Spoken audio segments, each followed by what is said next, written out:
وہ نفس جو اندر سے ملامت کرتا ہے، دیکھو تم نے جھوٹ بولا، تمہیں جھوٹ نہیں بولنا چاہیے تھا. کسی اور نے ملامت کی یا نہیں کی، تمہارے اندر کوئی شے ہے جو ملامت کر رہی ہے. دیکھو تم نے فلاں شخص کا دل توڑ دیا، یہ اچھا کام نہیں کیا. یہ ہے لوامہ جس کی قسم کھائی گئی، لا اقسم بیوم القیامت ولا اقسم بالنفس اللوامہ.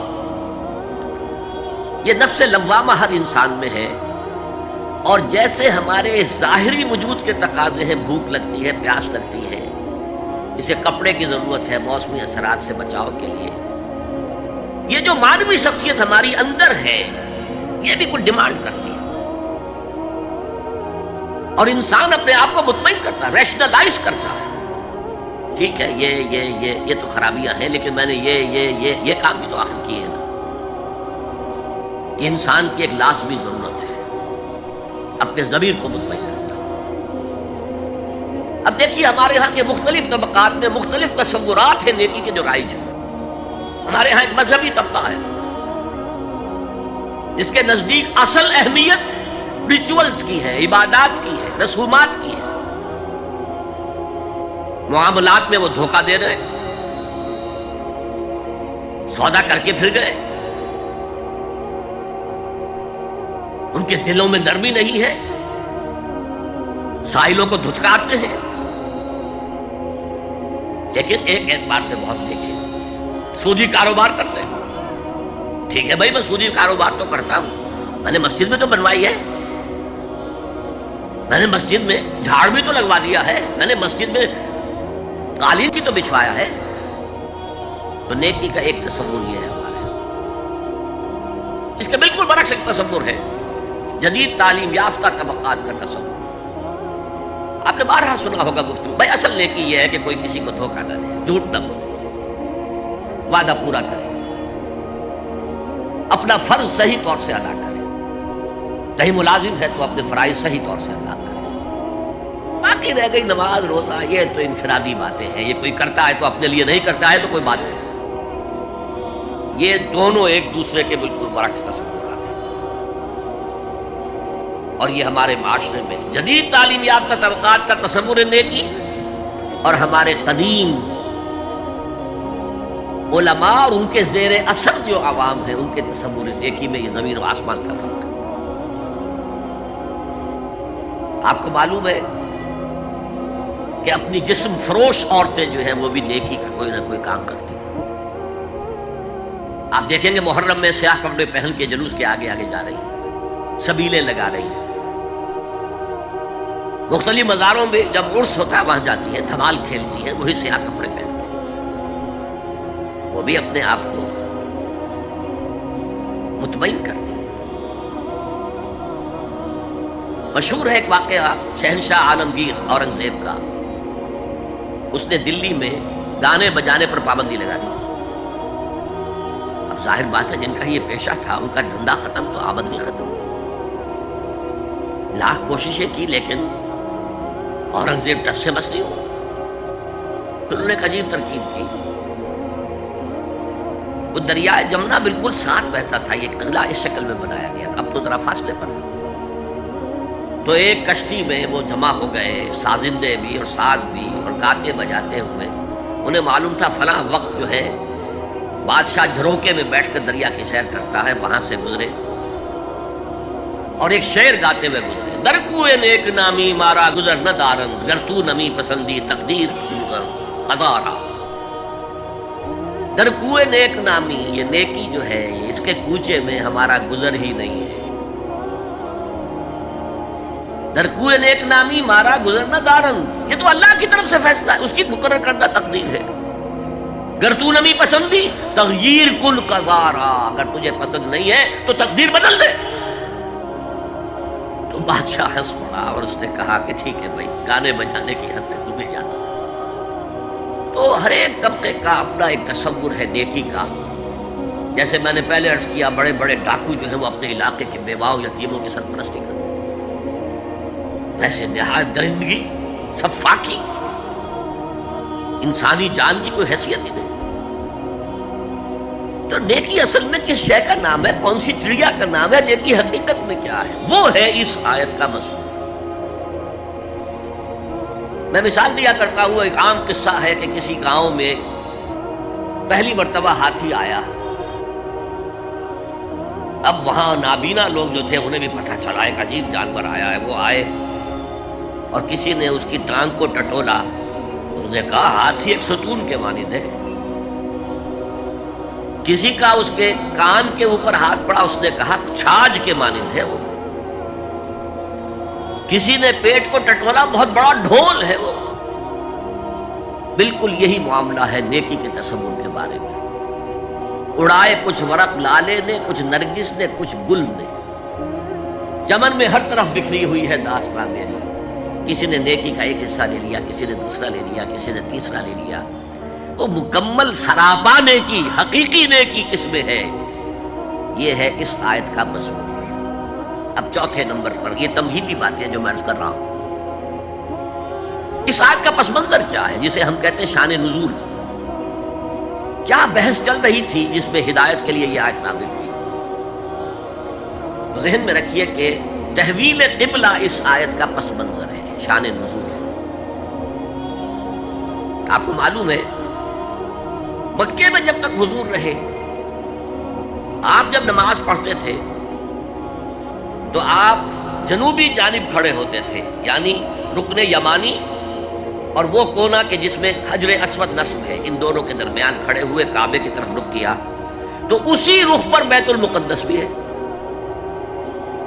اسے کہتے ہیں استقبال قبلتین، دونوں قبلوں کا بیک وقت استقبال ہو گیا، رخ ہو گیا دونوں طرف، خانہ کعبہ کے بھی اور بیت المقدس کے بھی۔ مدینے میں آ کر تو یہ ناممکن ہے۔ اب اگر کعبے کی طرف رخ کرو گے تو بیت المقدس کی طرف پشت ہو جائے گی، وہ شمال میں ہے، یہ جنوب میں ہے۔ اگر بیت المقدس کی طرف رخ کرو گے تو کعبے کی طرف پیٹھ ہوگی۔ لیکن آپ کو معلوم ہے کہ حضور نے 16 یا 17 مہینے مدینے آنے کے بعد بیت المقدس کی طرف رخ کر کے نماز پڑھی۔ اب ایک شکل تو یہ ہے کہ یہ حضور کا ذاتی اجتہاد ہو اور اس کو اللہ نے تسلیم کر لیا ہو کہ ٹھیک ہے، یہ بھی ممکن ہے۔ اسے تقریر کہتے ہیں اصطلاح میں۔ حدیث کس چیز کا نام ہے؟ حضور کا قول یا فعل یا تقریر۔ پہلی دونوں چیزیں تو آپ جانتے، قول اور فعل۔ یہ تقریر کیا ہے؟ حضور کے سامنے کوئی کام کیا گیا اور حضور نے نہیں روکا، تو امپلائڈ ہے اس کے اندر کہ یہ کام حرام نہیں ہے، حضور کے سامنے ہوا ہے، آپ نے روکا نہیں۔ تو اگر یہ ذاتی اجتہاد تھا تو تقریر ہو گئی اس کی اللہ کی طرف سے۔ لیکن زیادہ غالب پہلو یہ ہے کہ یہ اللہ کے حکم سے حضور نے کیا، اور یہ حکم وحی خفی کے ذریعے سے آیا، اس لیے کہ قرآن مجید میں اس کا ذکر نہیں کہ اللہ نے حکم دیا ہو کہ اے محمد صلی اللہ علیہ وسلم اب آپ اور آپ کے ساتھی بیت المقدس کی طرف رخ کر کے نماز پڑھے، یہ نہیں۔ تو یہ وحی خفی، وحی جلی، وحی خفی، دو قسم کی وحیاں حضور کو ہوتی تھی۔ نبی کے لیے تو وحی خفی بھی وحی جلی کے حق اسی کے حکم میں ہے، لیکن عام آدمی کا کوئی ولی اللہ بڑے سے بڑا ہو، اس کی بھی اس کا کشف، اس کا الہام حجت نہیں ہے دین میں۔ بہرحال یہ شاید حضور کو اللہ نے وحی خفی کے ذریعے حکم دیا۔ اس کا ایک بہت بڑا سیاسی فائدہ ہوا حضور کو، اور وہ یہ کہ مدینے میں آ کر آپ کا واسطہ پڑا یہودیوں سے۔ وہ بہت منظم تھے، تعلیم یافتہ تھے، بہت کلچرڈ تھے، ان کے ہاں فقہا تھے، ان کے ہاں مفتی لوگ موجود تھے۔ اگر فوری طور پر تصادم یہود کے ساتھ ہو جاتا تو حضور کے قدم مدینے میں جمنا آسان نہ ہوتا۔ یہ جب آپ نے بیت المقدس کی طرف رخ کر کے نماز پڑھی تو یہودیوں نے سمجھا چلو کوئی بات نہیں ہے، تو ہمارے کیمپ فالوورز ہیں، ہمارے قبلہ کا رخ کر رہے ہیں،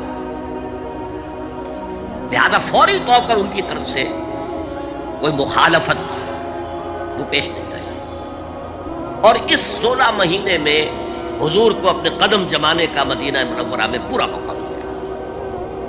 بلکہ پہلے 6 مہینے اس میں جو ہے بہت ڈیسائسو ہے. 3 کام آپ نے 6 مہینے میں کیے ہیں تو بالآخر بہت ہی زیادہ فیصلہ کن ثابت ہو.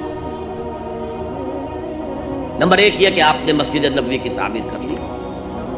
اب یہی مرکز ہے، یہی درسگاہ ہے، یہی خانقاہ ہے، یہی پارلیمنٹ ہے، یہی دارالمشاورت ہے، یہیں سے فوجیں تیار کی جا رہی ہیں، یہی وفود آ کر پیش ہو رہے ہیں.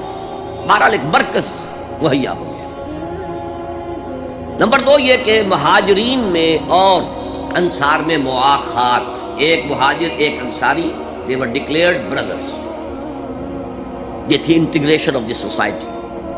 اور تیسرا کام آپ نے یہ کیا اسی دوران میں جس کا تعلق اس حکمت عملی کے ساتھ بہت گہرا بن جاتا ہے کہ یہود کو جکڑ لیا ایک معاہدے میں، میثاق مدینہ، کہ اگر مدینے پر کوئی باہر سے حملہ آور آیا تو ہم سب مل کر واحد امت کی حیثیت سے مدینے کا دفاع کریں گے. جوائنٹ ڈیفنس آف مدینہ کا پیکٹ ہو گیا. اور یہ چیز بھی حضور کی کامیابی میں بہت فیصلہ کن ثابت ہے. تو اس اعتبار سے یہ تحویل قبلہ جب پھر ہوئی ہے، اور میں نے جو کہا تھا کہ اللہ نے ہی کوئی حکم دیا تھا وحی خفی کے ذریعے، وہ اس سے ثابت ہوتا ہے کہ نہ صرف بہت سے مہاجرین پر یہ بات شاخ گزر رہی تھی، خود حضور پر بھی شاخ گزر رہی تھی کہ میں پیٹھ کیے ہوئے ہوں کعبے کی طرف. چنانچہ قرآن مجید میں یہ آیا ہے قد نرا تقلب وجهك في السماء، اے نبی ہم آپ کے چہرے کا، نگاہوں کا آسمان کی طرف اٹھنا بار بار دیکھتے رہے. آپ منتظر تھے کہ وقت آئے، حکم آئے، وحی آئے اور میں رخ بدل دوں.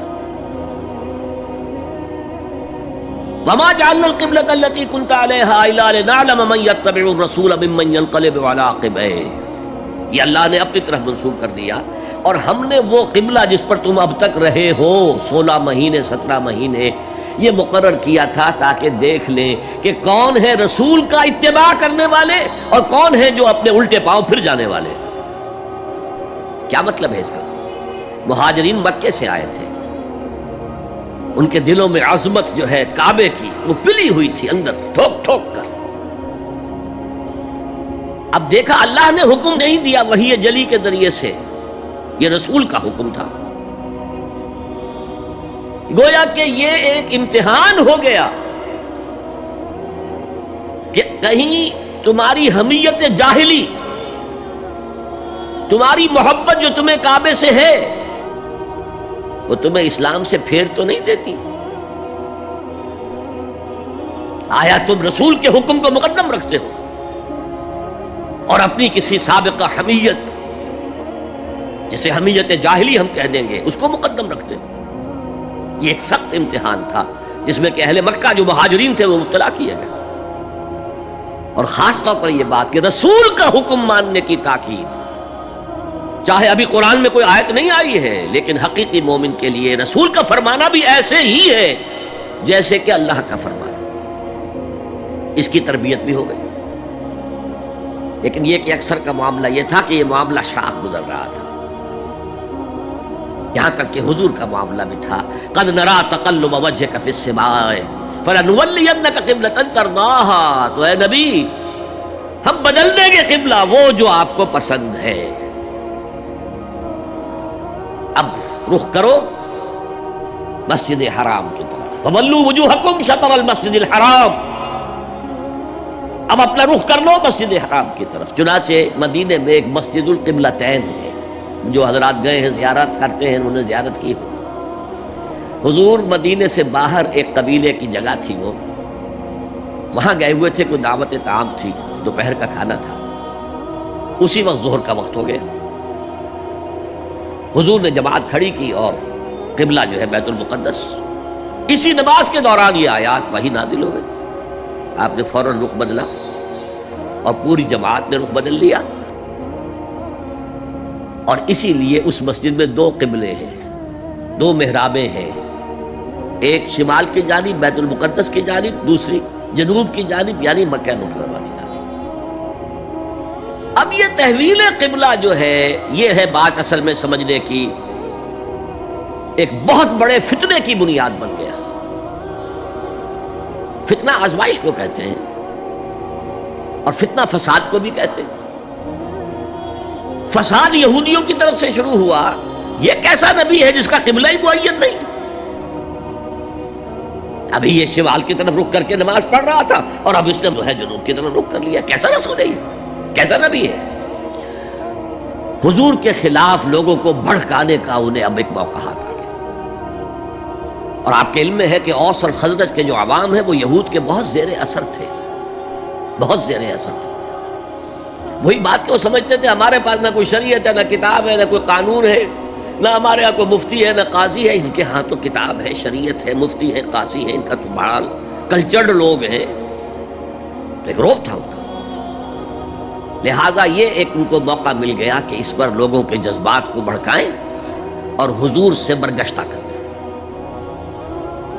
دوسری طرف سادہ لو مسلمانوں کے اندر بھی ایک فتنہ بطور آزمائش آ گیا کہ اگر اصل قبلہ یہ تھا تو یہ 16 مہینے کی نمازیں تو ہماری اکارت گئی، غلط رخ پر پڑی ہم. اور نماز تو دین کا اصل ستون ہے اور یہ نمازیں ہماری ضائع ہو گئی. یہ ان کے دلوں میں ایک وسوسہ پیدا ہوا. اس پہلو سے اس مسئلے پر بڑی مفصل گفتگو قرآن میں ہوئی ہے میرے اور آپ کے لیے. بلکہ مجھے اعتراف ہے کہ میں یہ سوچتا رہا اتنی مفصل گفتگو بار بار فَوَلُّوا وُجُوهَكُمْ شَطْرَ الْمَسْجِدِ الْحَرَامِ فَوَلُّوا وُجُوهَكُمْ شَطْرَهُ، یہ بار بار پورے 2 رکوع قرآن مجید میں. سورہ بقرہ کا 17واں رکوع 18واں رکوع اسی پر. اس لیے کہ ہم اس سینسٹیونیس کا اندازہ نہیں کر سکتے کہ جو اس وقت پیدا ہو گئی تھی اس پر. تحویل قبلہ پر یہ معمولی نہیں بات تھی. یہود نے سمجھ لیا تھا کہ اب معلوم ہوا یہ ایک نئی امت کا آغاز ہے، اس کا مرکز اب نیا بن گیا ہے. اب تک وہ سوچ رہے تھے کہ ہمارے ہی. چنانچہ ایک اور واقعہ ہوا تھا کہ یہ عاشورہ کا روزہ رکھتے تھے یہودی. حضور نے پوچھا کیوں رکھتے ہو 10ویں محرم کا روزہ؟ انہوں نے کہا کہ اصل میں ہمیں جو نجات ملی تھی فرعون سے، اور فرعون کو جو غرق کیا گیا تھا لاؤ لشکر سمیت، وہ 10 محرم کو ہوا تھا. ہم شکرانے کے طور پر روزہ رکھتے ہیں. حضور نے فرمایا کہ موسیٰ کے تو ہم تم سے زیادہ مستحق ہیں، لہذا مسلمانوں کو حکم دیا کہ تم بھی 10ویں محرم کا روزہ رکھا کرو. اب یہ چیزیں ایسی تھیں کہ جس سے وہ پیسیفائڈ تھے ایک طرح سے کہ نہیں یہ کوئی نئی چیز نہیں ہے، یہ ہمارے کیمپ فالوورز. بلکہ حضور نے فرمایا تم 2 روز کا روزہ رکھو، 9ویں محرم کا بھی 10ویں کا.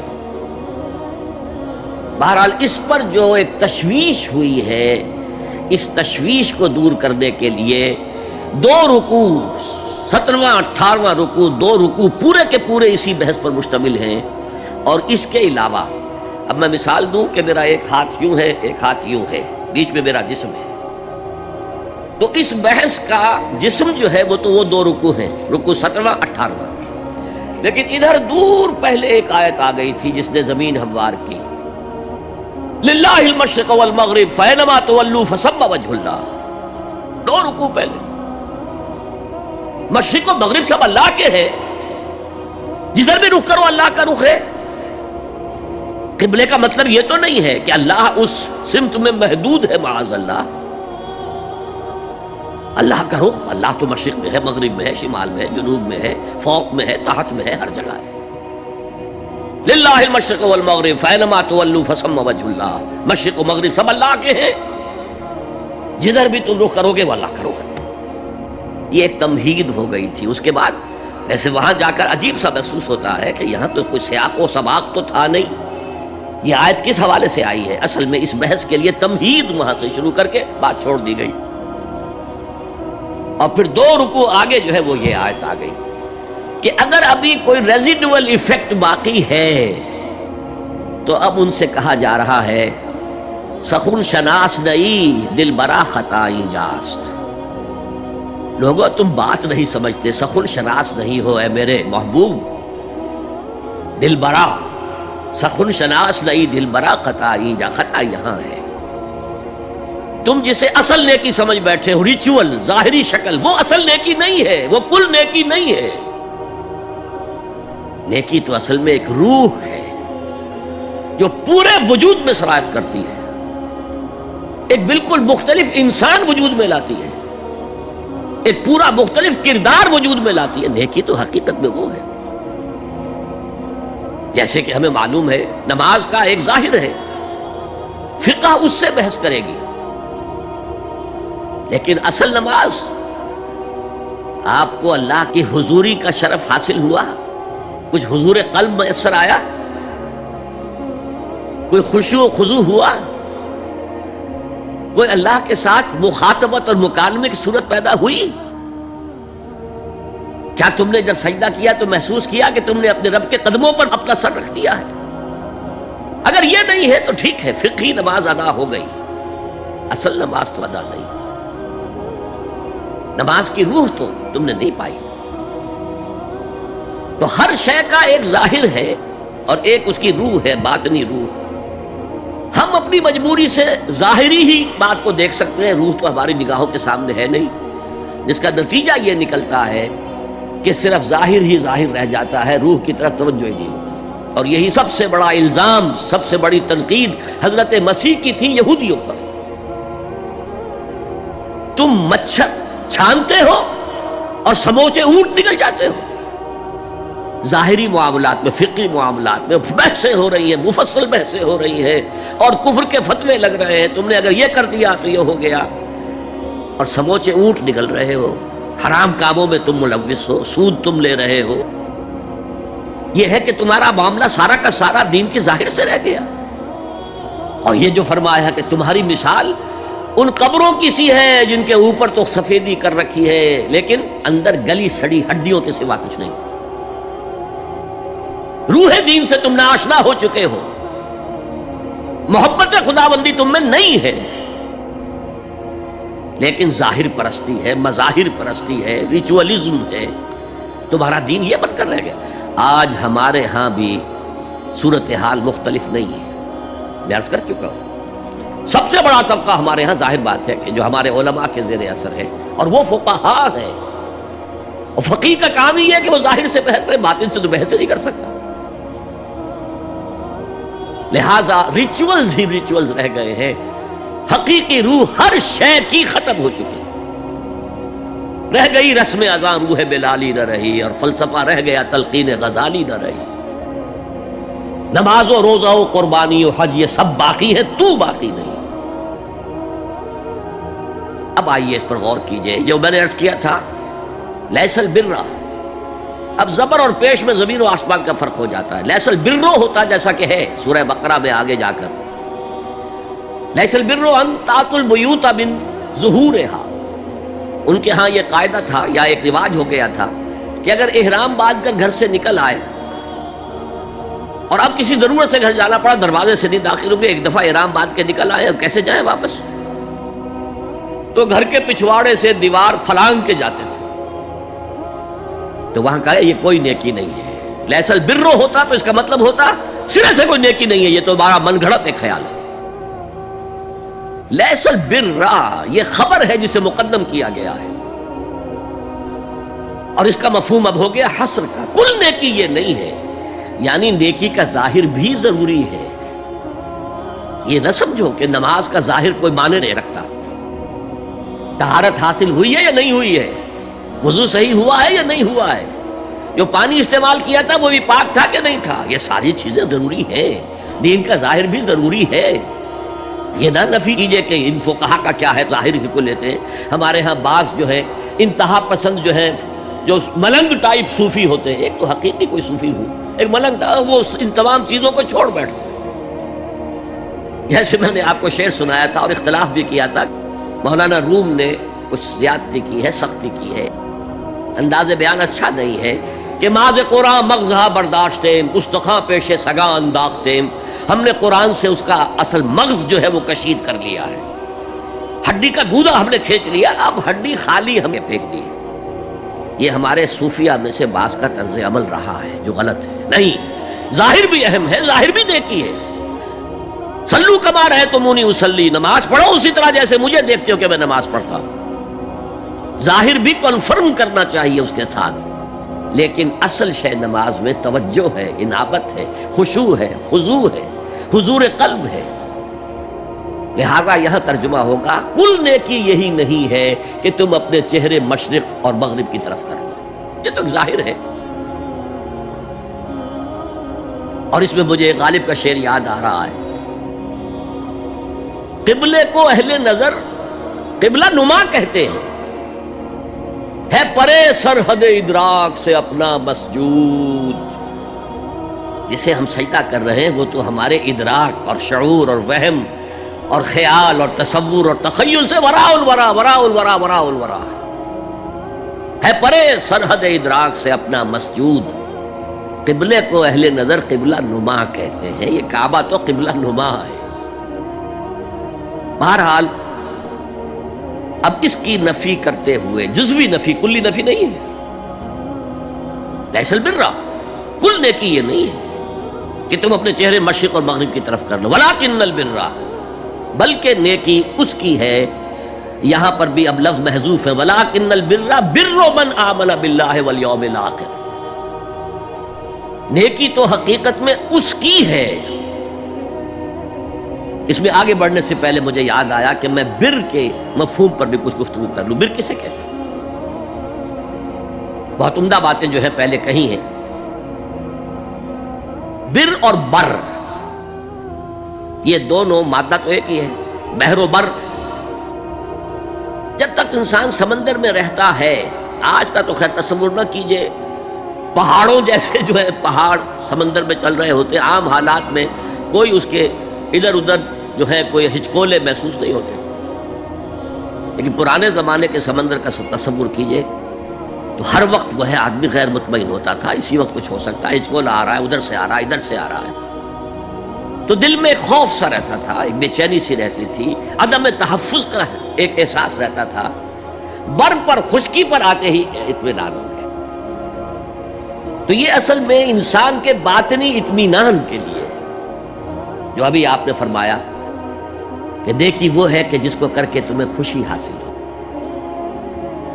اور فتویٰ اپنے دل سے لے لیا کرو. ما حاک فی صدرک، جو کچھ تمہارے سینے کے اندر جو کچھ جس سے کھدبد ہو جائے، جس سے بے چینی ہو جائے، وہ اسم ہے، وہ گناہ ہے. الاسم ما حاک فی صدرک وکرہت ان یطلع علیہ، اور گناہ وہ ہے کہ جس کے بارے میں تمہیں یہ پسند نہ ہو کہ لوگوں کو اس کی اطلاع ہو، وہ گناہ ہے. اس میں بھی مجھے جیسے انگریزی کی ایک نظم کا سٹینزا جو ہے یاد آیا تھا. Art is long and time is fleeting, دوڑا جا رہا ہے یہ وقت. And our hearts though stout and brave still like muffled drums are beating funeral marches to the grave. اپنے دل کی ہر بیٹ کے ساتھ ہم اپنی قبر سے قریب سے قریب تر، قریب سے قریب تر ہوتے جا رہے ہیں. اسی طرح کی ایک نظم ہے، بڑی پیاری نظم ہے.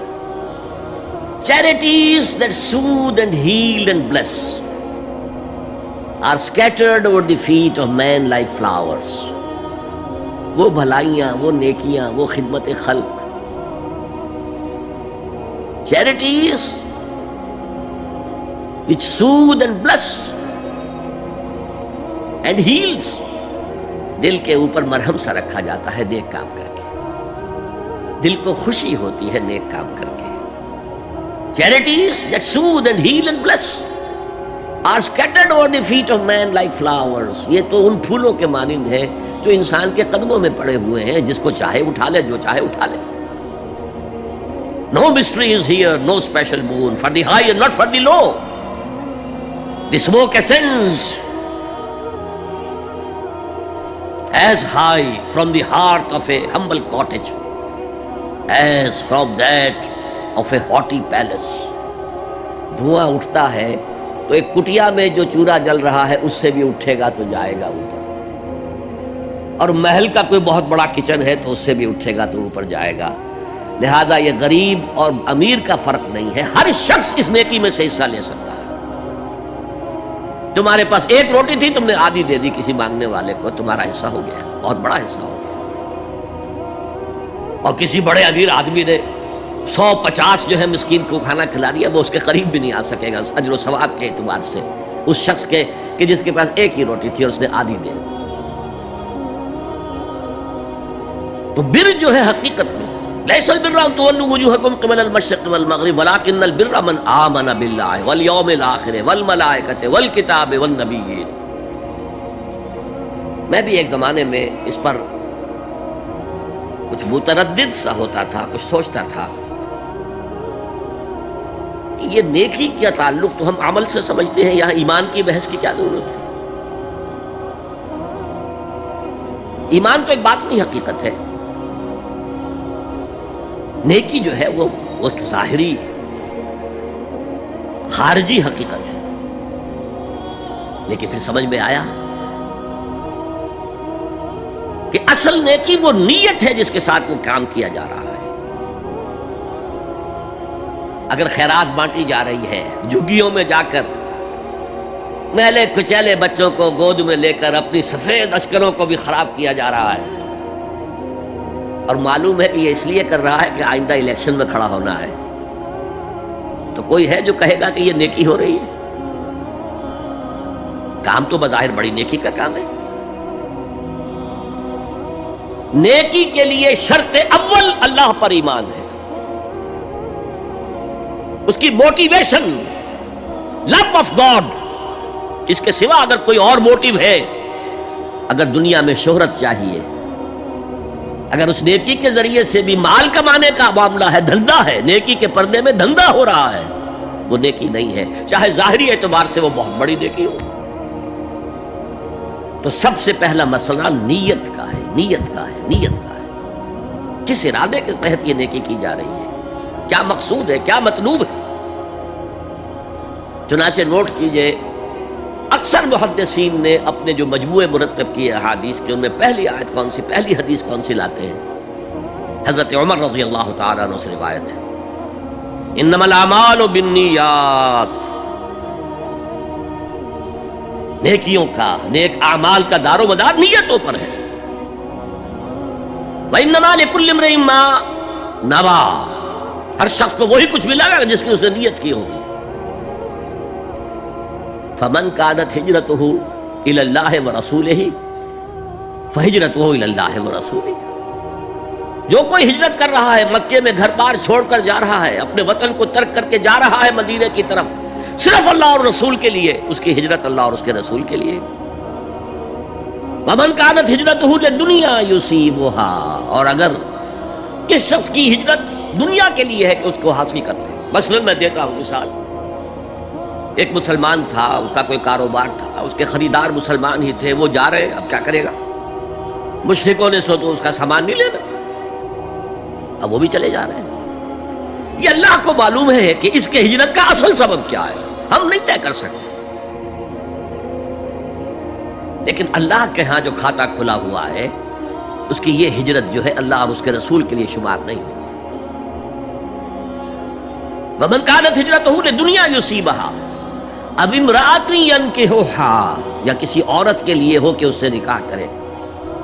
کسی خاتون سے وہ شادی کا خواہش مند تھا، وہ خاتون ہجرت کر کے مدینے چلی گئی، اب یہ بھی باندھے کچے دھاگے سے بندھے ہوئے چلے جا رہے ہیں، تو یہ تو در حقیقت اس عورت کے کھاتے میں ہجرت جائے گی، اللہ اور اس کے رسول کے ہجرت میں نہیں. تو اصل شے یہ ہے، نیکی کا وہ کام جس کا ظاہر بھی نیکی کا ہو اور باطن بھی ہو، کہ موٹیویشن صرف اللہ کی رضا ہو، اللہ کی محبت اور اللہ کی رضا کا حصول. یہ ہے پازیٹو موٹیو.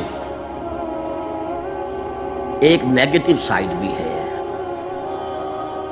سب لوگ ذہنی اعتبار سے اتنے بلند نہیں ہوتے کہ اللہ کی محبت وہی اصل محرک بن جائے.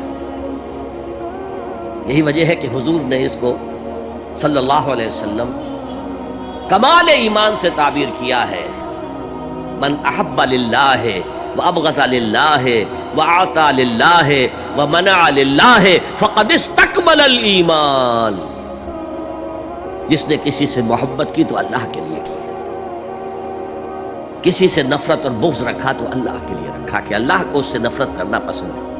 اور کسی کو کچھ دیا تو اللہ کو خوش کرنے کے لیے دیا، اور کسی سے کچھ چیز روکی تو صرف اس لیے کہ اللہ کو اس کا روکنا پسند ہے. تو اس شخص نے اپنے ایمان کی تکمیل کر لی. اگر اس کا موٹیو خالص ہو گیا ہے اللہ کی محبت اور اللہ کی رضا کا حصول، تو اصل میں نیکی ہے، ورنہ چاہے بظاہر کتنی ہی بڑی نیکی نظر آئے وہ نیکی نہیں۔ لیکن جو لوگ اس حد تک نہ پہنچ پائے ہوں، استکمال ایمان تک، تکمیل ایمان تک، تو ان کے لیے ایک اور موٹو بھی ہے، والیوم الآخر، قیامت کا دن، جزا و سزا کا یقین، اللہ کا خوف، آخرت کے محاسبے کا خوف۔ خوف بھی ایک بہت بڑا موٹو ہے، بہت بڑی موٹیویٹنگ فورس۔ اب میں یوں کہوں گا کہ اگر کسی عمل کا محرک ہے صرف اللہ کی محبت، اس کی رضا کا حصول اور آخرت کی نجات، تو وہ نیکی ہے۔ اگر یہ نہیں ہے، کوئی وطن پرست ہے، وطن کی محبت کی وجہ سے کوئی نیک کام کر رہا ہے، اس کا وہ کام وطن پرستی کے کھاتے میں جائے گا، خدا پرستی کے کھاتے میں نہیں جائے گا۔ کوئی قوم پرست ہے، اپنے قوم کی محبت میں کچھ کر رہا ہے، تو اس کا وہ نیک کام قوم پرستی کے کھاتے میں جمع ہوگا، خدا کی پرستش کے لیے نہیں۔ یہ ہے موٹیو کا فرق، اور یہ ہے موٹیو کی اہمیت، اور اس کا تعلق ہے ایمان باللہ اور ایمان بالآخرہ سے۔ ایک حدیث میں حضور نے فرمایا کہ قیامت کے دن سب سے پہلے 3 اشخاص کا معاملہ پیش ہوگا۔ ایک وہ تھا کہ جو اللہ کی راہ میں جنگ کرتا ہوا مارا گیا تھا، دنیا میں شہید سمجھا جا رہا تھا۔ ایک وہ تھا جسے اللہ نے علم بہت دیا تھا اور اس نے علم کو پھیلایا، خوب پھیلایا۔ اور ایک وہ جس کے پاس جس کو اللہ نے بہت دولت دی تھی، اور اس نے دولت جو ہے نیکی کے کاموں میں، بھلائی کے کاموں میں، غرباء، یتامى، مساکین کے لیے خرچ کیا۔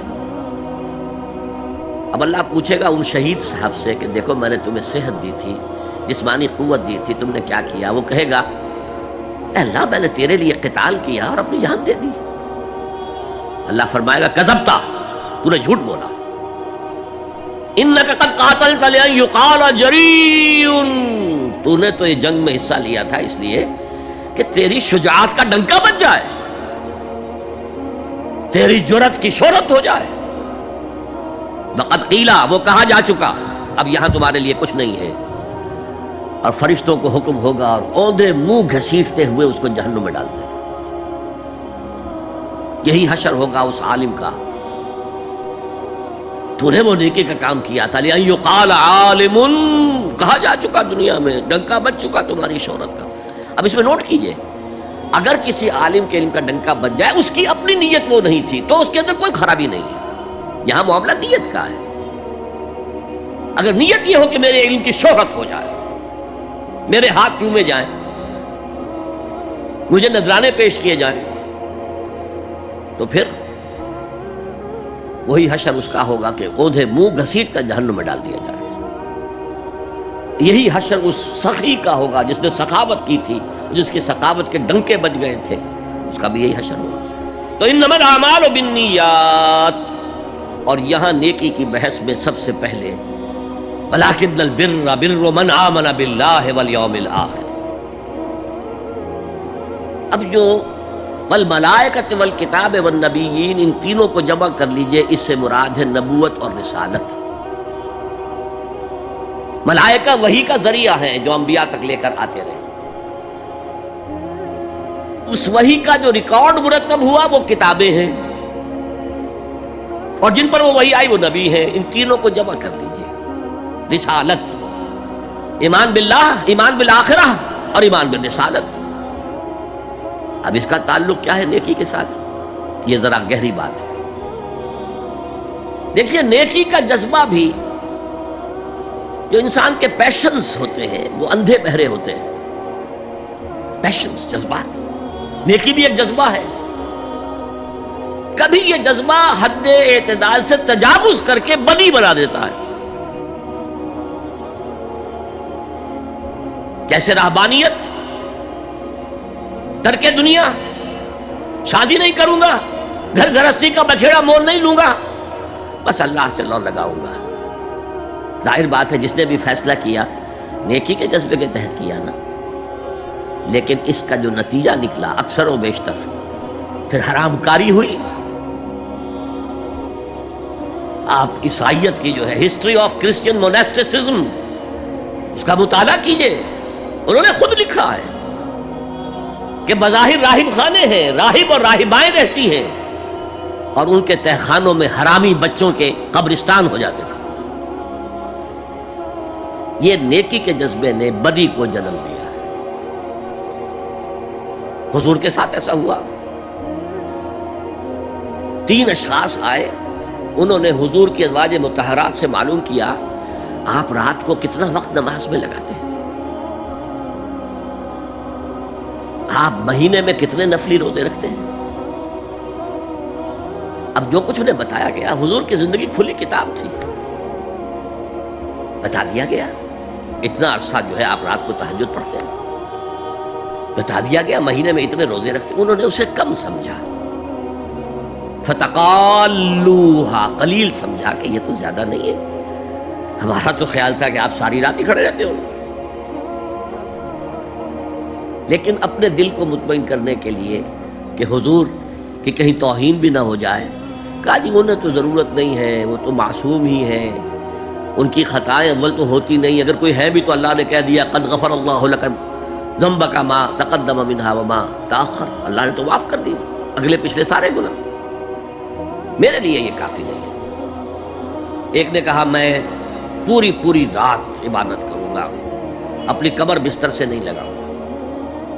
دوسرے نے کہا کہ میں ہمیشہ ہر روز روزہ رکھوں گا، کبھی افطار نہیں کروں گا. تیسرے نے کہا میں کوئی شادی بیاہ نہیں کروں گا، یہ کھکیڑ میں نہیں پڑھوں گا میں. حضور کو خبر ہو گئی، آپ نے طلب فرمایا اور غصے کے انداز میں وہ الفاظ کہے کہ جو حضور سے بالکل متوقع نہیں. واللہ انی لاتقاکم واخشاکم، خدا کی قسم میں تم سب سے زیادہ متقی ہوں اور سب سے زیادہ اللہ سے ڈرنے والا ہوں. لیکن میرا طریق یہ ہے کہ میں رات کو سوتا بھی ہوں اور نماز بھی پڑھتا ہوں، میں روزہ رکھتا بھی ہوں، ناغہ بھی کرتا ہوں. میں نے شادیاں کی ہیں، متعدد ازواج میرے گھروں میں ہیں. فمن رغب عن سنتی فلیس منی، جو بھی میری سنت سے ہٹا وہ مجھ میں سے نہیں ہے، میرا امت ہی نہیں ہے. تو نیکی کا جذبہ بھی حد اعتدال سے تجاوز کر کے بدی کو جنم دے سکتا ہے. ایک صحابی، نوجوان صحابہ میں سے عبداللہ ابن عمرو ابن العاص، عجیب یہ بات ہے کہ باپ جو ہے بہت بڑا سیاستدان، بہت بڑا جری سپہ سالار، بہت بڑا حکمران، حضرت عمرو بن العاص، بیٹا نہایت زاہد و عابد، مرتاس، زاہد مرتاس، ساری رات کھڑے ہیں، بستر سے کمر ہی نہیں لگائی، ہر روز روزے سے.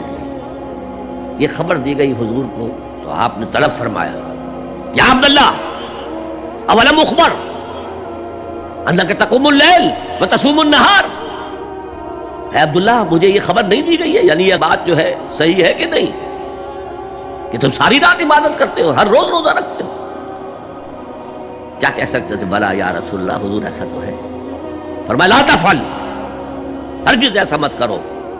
فإن لزوجك عليك حقا وإن لزورك عليك حقا بل إن لنفسك عليك حقا، تمہارے نفس کے بھی تم پر حقوق ہیں، تمہارے بیوی کے بھی تم پر حقوق ہیں. ان کی زوجہ سے کسی نے پوچھا تھا تم ہمیشہ میلی کچیلی رہتی ہو، کبھی ہم نے تمہیں کسی اچھے لباس میں کوئی جسے سنگھار کہہ دیتے کہ یہ میں نے دیکھا؟ تو ان کا کہ مجھے کیا غرض ہے، تمہارے بھائی کو تو مجھ سے کوئی غرض ہے ہی نہیں، میں کس کے لیے بناؤ سنگھار کروں؟ یہ بھی الفاظ آتے ہیں. فرمایا ہرگز مت کرو. میں تو کرتا ہوں، میں روزے بھی رکھتا ہوں لیکن نہیں بھی رکھتا، میں نماز پڑھتا ہوں لیکن سوتا بھی ہوں، میری بیویاں ہیں متعدد، تو میری سنت اگر تم نے چھوڑ دی تو تمہارا مجھ سے کوئی تعلق نہیں ہوگا. اس کا مطلب کیا ہوا؟ تو سم اپ، نیکی کا ایک ماڈل بھی سامنے رہنا چاہیے جس میں توازن ہو، اعتدال.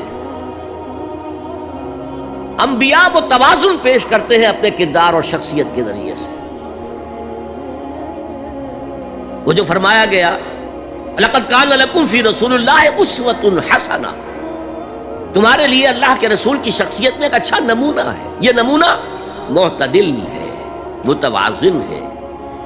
حضرت عائشہ فرماتی ہیں حضور ہمارے مابین تشریف فرما ہوتے تھے، پیار اور محبت کی باتیں بھی ہوتی تھیں۔ حضور ہمارے ہاں کے جو ذرا زیادہ دیندار، جنہیں زیادہ مسالہ لگ جاتا ہے، وہ کرخت مزاج کے گھروں میں بھی معلوم ہوا داخل کیا ہوا قیامت آ گئی ہے، تو اس طرح کا نہیں تھا معاملہ، اپنی بیویوں کی دل جوئی، ان سے محبت اور پیار کی باتیں۔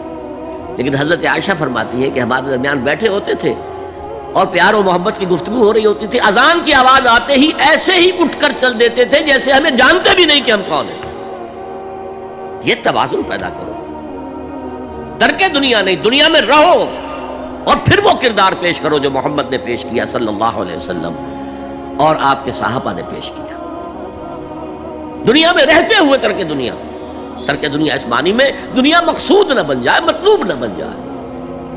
لا مقصود الا اللہ، لا مطلوب الا اللہ، لا محبوب الا اللہ۔ تو یہ ہے اس نیکی کی بحث میں ایمان بالرسالت کا معاملہ۔ اب آگے چلتے ہیں۔ وَآتَ الْمَالَ عَلَىٰ حُبِّهِ، اور دیتا ہے وہ اپنا مال، یا دیا اس نے اپنا مال اس مال کی محبت کے باوجود، علی الرغم۔ جن حضرات نے ترجمہ کیا ہے کہ اللہ کی محبت کی وجہ سے ہی، اللہ کی محبت میں وہ مال دیتے ہیں، یہ غلط ہے۔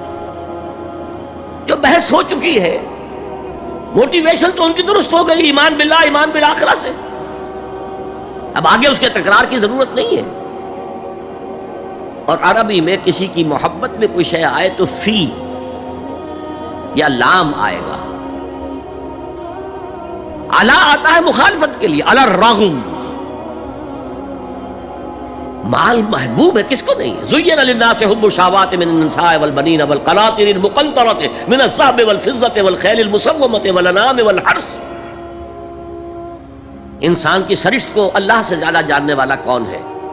وہ فرما رہا ہے، سورہ آل عمران کی آیت ہے، مزین کر دی گئی ہے انسانوں کے لیے محبت بیویوں کی، بیٹوں کی، اور ڈھیروں مال کی، سونے کی اور چاندی کی، اور گھوڑے وہ کہ جو پیڈگری والے ہوں اور جو بہت اعلیٰ نسل کے ہوں، خیل المسومہ، نشان زدہ گھوڑے، اور مال ہو، بھیڑیں بکریوں کے گلے ہوں، اور گائے اور بیل ہوں، اور یہ ساری چیزیں محبوب ہیں۔ اس محبت کے خلاف عمل کرتے ہوئے مال خرچ کرنا، تبھی تو مجاہدہ ہے۔ تو جیسے اردو میں ہم علی الرغم کہتے ہیں، علی الرغم، باوجود اس کی محبت کے وہ خرچ کرتے ہیں۔ اب یہاں جو اصل نوٹ کرنے کا نقطہ ہے وہ کیا ہے؟ دیکھیے، اسلام کا جو نظام ہے دنیاوی، اس میں ایمان کے بعد پہلی شے نماز ہے۔ وہ جو کہا گیا ہے کہ قیامت کے دن سب سے پہلا محاسبہ نماز کا ہوگا۔ اور جب ہماری مسجدوں کے اندر لکھے ہوتے تھے فارسی کے اشعار، روز محشر کے جاں گداز بود، اولی پرسش نماز بود،